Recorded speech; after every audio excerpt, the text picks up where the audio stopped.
There are things in life you regret revealing. I learned this too late. I'm 74 years old, and I've spent decades watching my words destroy what I built. Relationships, trust, peace, all because I couldn't keep my mouth shut.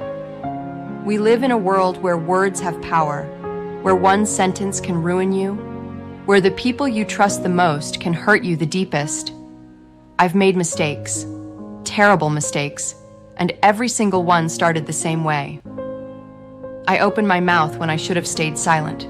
You think you're close enough to someone? You think they'll understand, so you share, you reveal, you confess, and then it comes back, like a knife in the back. Sometimes people mean to hurt you, sometimes they don't. But the damage is the same either way. As we get older, wisdom becomes survival.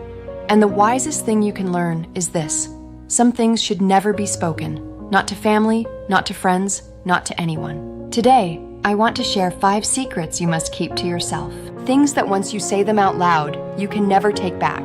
Speaking your mind isn't always brave. Sometimes it's just foolish. Because the wrong words don't just hurt others, they destroy you.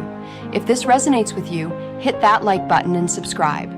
I'm Golden Hours, let's begin. Secret number 1, your plans. Never tell people what you're going to do. Just do it, then let them see the results. Let me tell you what happened to me. I was 32 years old, young, full of dreams. I had saved money for years. I had a plan. I was going to open a small bookstore in my neighborhood. Nothing fancy, just a quiet place where people could come sit with a book, drink coffee. I had found the perfect location. An old building on a corner lot, big windows, good light. I could see it in my mind. Shelves filled with books, comfortable chairs, the smell of coffee and paper. I was so excited, so proud. And that was my first mistake. I told people. I told my family at Sunday dinner. My father said, "A bookstore? Who reads anymore? Everyone watches TV now." I told my best friend over drinks. He laughed. He said, "You run a business?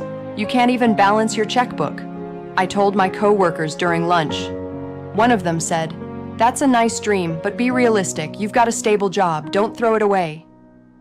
One by one, they chipped away at it. They project their own fears onto you, their own failures, their own limitations.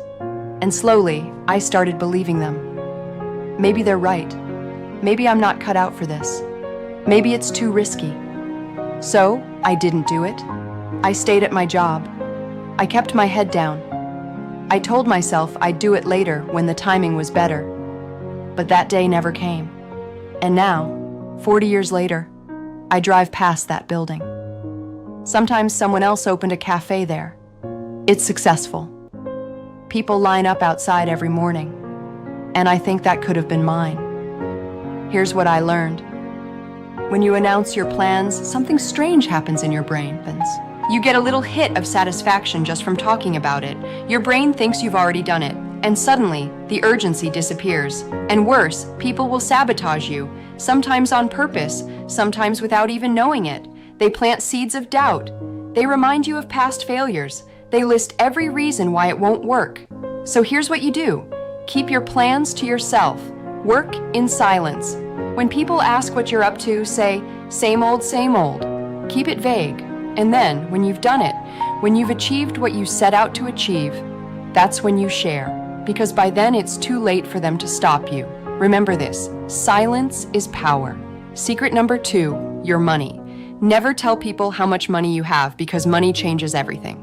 Let me tell you about Robert. Robert is 73 years old, lives in Seattle, worked his whole life as an accountant. He saved, he invested, he lived below his means. By the time he retired, he had built something solid, not rich, but secure, enough to live well without worry. And Robert felt proud of that. So when his family gathered for Thanksgiving and someone asked how retirement was treating him, Robert smiled. He said, "Great, no complaints. I'm set for life." Just that. One sentence and everything changed. Within 2 weeks, his phone started ringing. First, his nephew, 23 years old, struggling with student loans. "Uncle Rob, could you help me out? Just $20,000. I'll pay you back." Robert hesitated, but family's family, right? So he helped. Then his cousin called. Needed money to start a business, $30,000. Robert helped again. Then his old friend from high school, Medical bills, $15,000. Robert helped. Then his neighbor, then his sister's husband, then people he hadn't spoken to in years. Everyone suddenly remembered Robert existed. Everyone suddenly needed help. And Robert's a good man. He wanted to help, so he kept saying yes. 2 years later, his retirement fund was cut in half. But here's the worst part. Half of those people never paid him back. They promised, they swore, but they didn't. And the other half, they stopped calling once they got what they needed. No more birthday cards, no more holiday visits. They got what they wanted, and Robert was no longer useful. He told me, "I thought I was helping family, but all I did was turn myself into a bank. And once the bank closed, they disappeared." That's what money does. It changes how people see you. You're not a person anymore. You're a resource, a wallet with legs. And it's not just about people asking directly, it's about expectations. Once people know you have money, suddenly you're expected to pay more at restaurants, give bigger gifts, cover expenses, and worse, resentment. Once people know you have more than they do, they start comparing. They feel bitter, and that bitterness turns into jealousy. So here's what you do. Keep your finances private. When people ask how you're doing, say, "Getting by, you know how it is." Keep it vague. Keep them guessing, because once they know, they'll come for it and they won't stop until it's gone. Secret number 3, your pain. Nobody wants to hear about your suffering. I know that sounds harsh, but it's true. Let me tell you about Helen. Helen is 74 years old, lives in Portland. She has arthritis, bad knees, chronic back pain. Some days she can barely get out of bed. Simple tasks become mountains. Cooking, cleaning, getting dressed, everything hurts. And for a while, Helen was honest about it. When people asked how she was doing, she told them the truth. She said, "Not great. My knees are killing me. My back is worse. I barely slept last night." She thought she was being real, vulnerable. But something strange started happening. Her friends stopped calling. They stopped inviting her to gatherings. They stopped asking how she was. And Helen felt hurt, abandoned. But here's the truth. Everyone has pain, especially at our age. When you complain about yours, you're not bonding. You're burdening. You're reminding people of their own struggles. And nobody wants that. People have enough problems of their own. They don't need yours on top of it. Now, I'm not saying you should suffer alone. If you need help, ask for it. Talk to your doctor. Talk to your spouse. Talk to someone who can actually help. But don't broadcast your pain to the world. Don't make it your identity. Because here's what happens when you do. People start defining you by your pain. You become the one with the bad knees, the one who's always sick, the one who complains. And once that label sticks, they stop seeing everything else about you. They stop seeing your wisdom, your humor, your stories.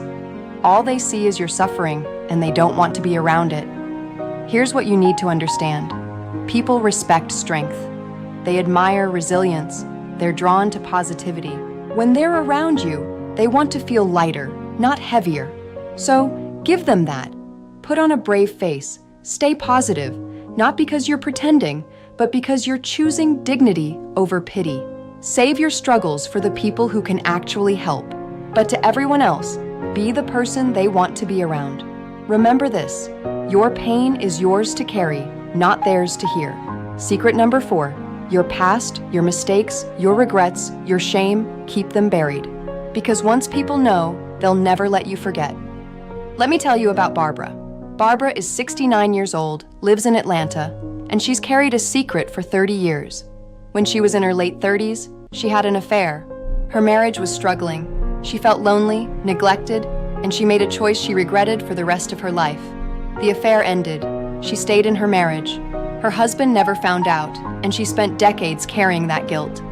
It ate at her, kept her up at night. One day, she met someone she thought she could trust, a friend from church. They'd known each other for years. Barbara thought, maybe if I tell someone, I'll finally feel better. So, she told her. She told her everything. The affair, the lies, the guilt, the shame. And for a moment, it did feel better, like a weight had been lifted. But that feeling didn't last long. Within 2 weeks, other people started looking at her differently, whispering when she walked by, avoiding her at church gatherings. Her friend had told someone, and that someone told someone else, and within a month, everyone knew. Barbara's deepest secret spread like wildfire. People who had known her for years suddenly saw her differently. They judged her. They gossiped about her. They excluded her. One woman said to her face, "I can't believe you did that 30 years ago or not. That's unforgivable." Barbara left that church.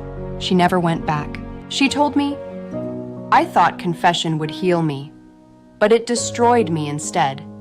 I wish I had kept my mouth shut." Here's the truth. People say they want honesty. They say they won't judge, but they're wrong. Because when you tell people your secrets, you're handing them power.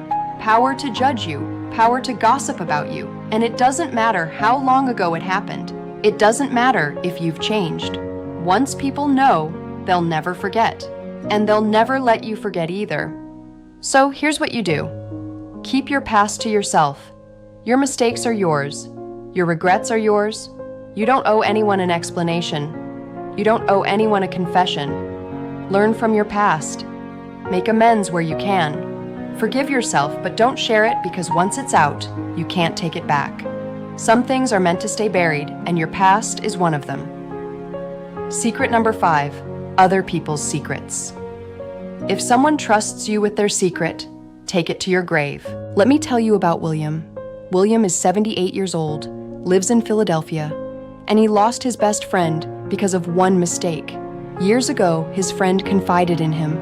Something deeply personal, something painful, something he had never told anyone else. William felt honored, trusted, or at least he thought he kept it to himself. One night, William's wife asked him what was wrong. He seemed distracted, and William told her just her, nobody else. He thought it would be okay. "She's my wife. We share everything." But his wife told her sister, and her sister told her friend, and that friend told someone else. And before long, that secret was everywhere. William's friend found out, and he was devastated. He called William. His voice was shaking. He said, "I trusted you. I told you something I've never told anyone. And now everyone knows. How could you?" William tried to explain, tried to apologize, but it didn't matter. His friend hung up, and they never spoke again. William told me, "I lost my best friend over one conversation, one moment of weakness, and I can never get him back." Here's the truth. When someone tells you a secret, they're giving you something precious. Their trust, their vulnerability. And if you betray that even once, even to one person, you've broken something that can never be repaired. But it's not just about loyalty, it's about self-preservation. Because when you gossip, when you share other people's secrets, you're telling the world something about yourself. You're saying, "I can't be trusted. I can't keep my mouth shut." And once people know that, they will never trust you again. So here's what you do. If someone tells you a secret, lock it away. Bury it deep. Don't tell your spouse. Don't tell your best friend. Don't tell anyone because secrets spread. That's what they do. And you're the one who started it. You're the one who betrayed trust. So guard other people's secrets like they're your own. Because when you do, people will trust you. People will respect you. And that's rare. That's valuable. That's something worth protecting. Remember this. A secret shared is a secret betrayed. Let me leave you with this. Most people talk too much. They share too much. They reveal too much. And then they wonder why their lives are full of drama. Why people use them. Why people judge them. The answer is simple. They gave people too much. Too much information. Too much power. So practice silence. Practice keeping things to yourself. I'm 74 years old and I've learned this the hard way. I told people my plans and they crushed my dreams. I told people about my money and they used me. I told people about my pain and they avoided me. I told people about my past and they judged me. I betrayed someone's trust and I lost them forever. These are lessons I can't undo, mistakes I can't take back. But you don't have to make the same ones. Guard your plans, guard your money, guard your pain, guard your past. Guard other people's secrets because once they're out, you can't put them back. Stay wise, stay silent, and stay strong. If this resonated with you, hit that like button and subscribe.